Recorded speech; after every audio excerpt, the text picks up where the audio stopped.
And welcome back to World Talks here on TVP World. We're talking about nuclear energy in the Czech Republic, and of course, the Czech Republic needs more of it, and they're turning to South Korea's KHNP to get the deal done. Now I'd like to bring in my guest, Jakub Janda, Director of European Values Center for Security Policy. Good evening, Jakub. It's great to see you again, and thank you for joining me on World Talks. Thank you for having me. Yes, now the Czech Republic is serious about becoming independent from ROSATOM. What obstacles and how realistic is it that they completely overcome any dependence from the Russians? Well, Czech Republic has tried, two major decisions. One is cutting off the dependency on nuclear fuel, which is needed for nuclear power plants, and that's pretty much gone we are gone from the Russian dependency, which is good. But the more important decision is who will build our new reactors. Previous government has thought about this, but now finally there is a clear decision. So South Korean company will be doing it. Still, there are some details to be finalized, but the major decision seems to be final on the Czech governmental side. So that's why we have the South Korean president and actually leaders of major Korean companies from other sectors. So not only nuclear energy business, but also other companies like defense industry or car makers and others who are actually coming to Czech Republic to expand on the Czech-Korean relations, which actually should go much further than just the nuclear power plant deal. So it seems to be going quite well, and to my understanding, there doesn't seem to be many future obstacles. The only question is whether the South Korean company will be able of doing it on time and on budget as they promise. That's the hope, that's what will be written in the contracts. But we will see that in like 5 to 10 years from now. But the decision seems to be quite clear for now. Yeah, right. These things have quite a bit of lead time because they are quite complicated. But there is this issue of the technology transfer and Westinghouse objecting. How long do you think this is going to take to clear up, and could this be a deal breaker, actually? If it's a deal breaker, likely no. And actually Czech authorities are basically saying, look, we expect them, meaning the Korean company and KHNP and Westinghouse to strike a deal, as they have done in previous arrangements, previous nuclear projects in other countries. That would be a huge win for Czech Republic, also having Westinghouse inside of the deal as well. So that's expected, let's say. And Czech government keeps stressing out publicly that any let's say extra cost or extra time, which would be potentially delayed or brought over by this dispute, is actually laying on the side of the Korean company. So basically, any compensation will have to be paid by the Korean side, by the contractor, if there is any. Yeah, it's interesting how Poland's building its first nuclear power plant, and it will be done by Westinghouse, while Czech Republic is going forward with KHNP. So hopefully these things can be clarified, and potentially maybe in Poland we'll bring a KHNP power station online. But at the same time, Poland has been purchasing weapons from South Korea. Do you think that the door is opening for the Czech Republic to do the same? I would hope for it, but the problem is timing, because basically Czech government made all major purchasing acquisition decisions on major weapon systems in the last 2-3 years. So pretty much all the major tenders are finalized now. And we are mainly buying it from various American contractors. So there is not much option of Czech Republic buying more. So that's what Czech government is telling the South Korean government. And the message is, we are not going to be buying anything big like Poland is from you, but we have a lot of defense contractors, companies which are willing to do like joint research projects with Korean companies, and this is what we want. Mm-hmm. So that's the message from the Czech governmental side. We'll see how our Korean friends will respond to it, but this is pretty much the driving force on the Czech side at this moment. Now, when we look over to Ukraine, they're facing a major deficit of electricity supply this year. And of course, Ukraine has vast amounts of nuclear power. Of course, not all of it is being utilized because of the situation in Zaporizhzhia. That power station is shut down.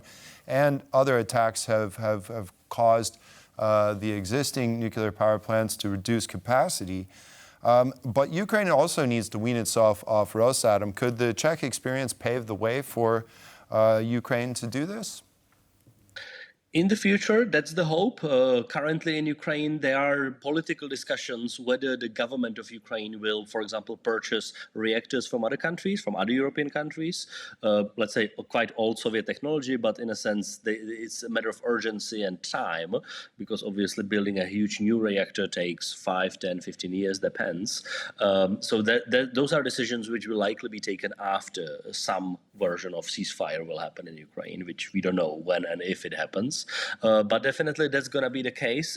And if KHNP, the Korean company, would be building it in Czech Republic and potentially in Poland as well, geographically we are very close to each other. So this is the hope for the Korean company, that this region will strategically become one of the driving forces for Korean businesses in the nuclear energy sector, which honestly I think would geopolitically be very smart from our side, from Czech or Polish side, because this is actually linking up us with the key American ally in the Pacific.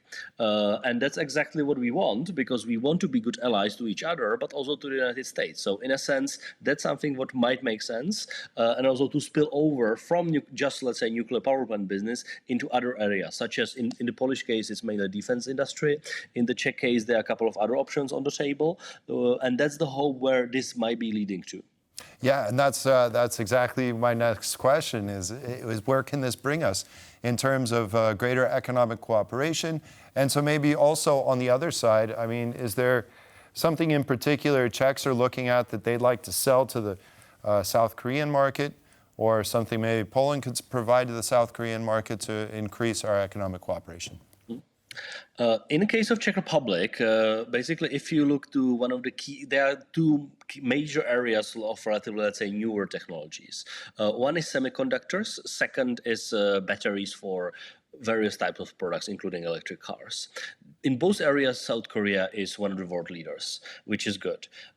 In case of semiconductors, Czech Republic has a huge investment from onsemi, an American company, and a lot of Taiwanese investment, which is now coming from Taiwan in semiconductors. But they are commercial competitors with South Korea, so it's not always just politically fine.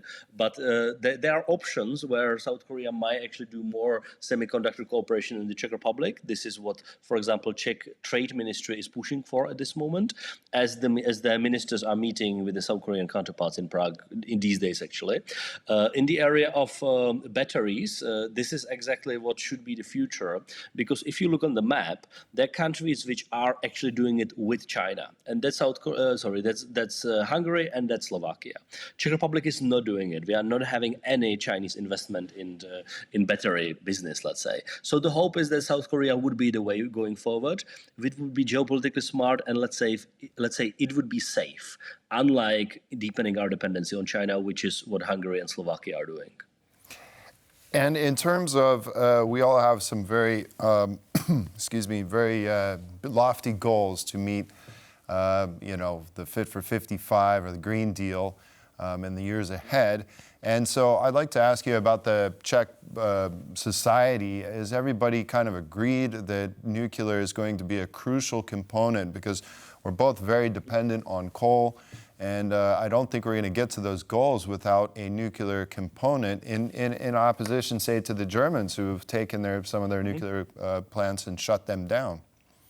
Yep, there are major differences, as you say, on energy decisions. Germany has made decisions which I don't think are seen as very smart, at least from Czech point of view. We have seen a lot of resistance, for example, from Austria, long-term, or against the Czech nuclear power plants. But overall, Czech public support for nuclear energy is actually very strong. It's somewhere between 70 and 80% of Czech population supports that. So politically, there is support. The only question is economic, whether it will pay off. It will be doable commercially, or not commercially, but financial-wise. But that seems to be as the only safe decision for the government to do, because there is a lot of investment in renewable energy, mainly solar panels in our case, and partly wind energy as well. But it's relatively slow, and it does not increase very quickly in terms of the energy mix. So while this will be happening, a renewable energy push, the government on the Czech side really needed to decide quickly, because we are phasing out the coal industry quite quickly for understandable reasons. And if we don't decide quickly on new nuclear power plants, And while the old ones are getting out of action because of just time and technical options, we needed to decide quickly. So finally, this government in Prague did this, and there's an urgency to build it quickly so that we manage to catch up, let's say, the time when Czech Republic will need to let's say, change its or increase the scope of its nuclear share in the energy mix. Right. Well, while Czech Republic has a lot of experience in nuclear energy, Poland's just getting started, but we've got a lot in common. Jakub Janda, Director, European Values Center for Security Policy. As always, appreciate having you on. Thanks. Thank you for having me. Have a good weekend. You too. And that concludes this discussion here on World Talks. Thank you all for joining us. Have a great weekend, and we'll see you next time. Goodbye.